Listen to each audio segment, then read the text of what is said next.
먼저 민생법안은 정쟁의 대상도 또 흥정의 대상도 될 수 없다는 내용이 되겠습니다. 지난 4월 국회는 박상옥 대법관 임명 동의안을 처리한 것 외에는 거의 빈손으로 문을 닫아야만 했습니다. 연말정산 환급을 위한 소득세법 개정안, 또 어린이집 누리과정 예산 확보를 위한 지방재정법 개정안 등 국민의 삶과 직결된 민생 법안들이 국회의 문턱을 넘지 못했습니다. 어제 여야가 오는 12일에 본회의를 열어서 민생 법안 우선 처리를 약속한 것은 만시지탄입니다마는 무척 다행스러운 일입니다. 민생 법안은 정쟁의 대상도 또 흥정의 대상도 될 수 없습니다. 여야는 불황에 지친 국민의 눈과 심정을 가슴에 담아야 할 것입니다. 국회의 본 기능은 입법에 있습니다. 국민을 위한 야당의 적극적인 협력을 당부드립니다. 다음은 공무원 연금 개혁은 지난 5월 2일 합의 정신으로 돌아가야 한다는 내용이 되어 있습니다. 지난 4월 임시국회에서 공무원 연금 개혁안 통과가 결국 무산됐습니다.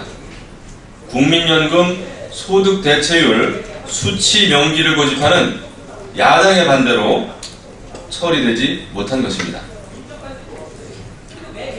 공무원연금 개혁이 제때 제대로 처리되지 못한 것은 매우 안타까운 일입니다.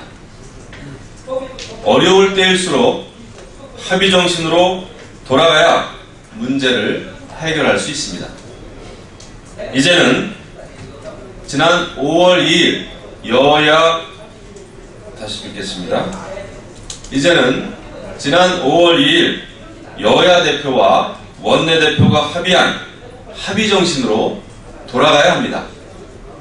이는 우선적으로 공무원 연금 개혁을 본회의에서 처리하는 것이며 국민연금은 별도의 사회적 기구를 구성해서 국민적 합의를 만들어내는 것이 합의의 요지입니다.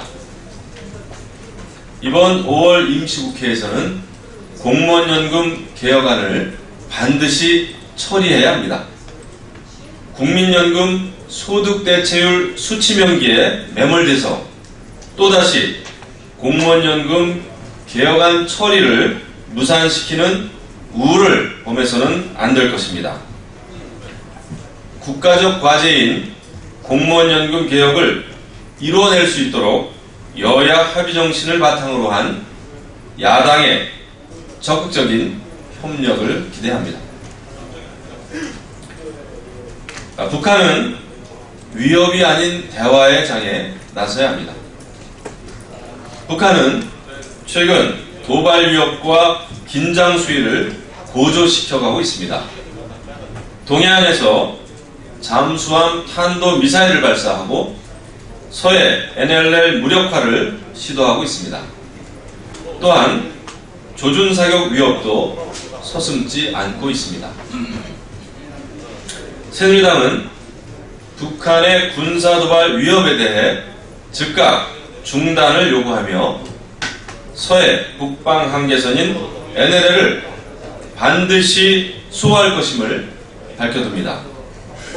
북한이 지금 할 일은 군사적 위협이 아닌 우리의 대화 제의에 호응하는 것임을 명심해야 할 것입니다.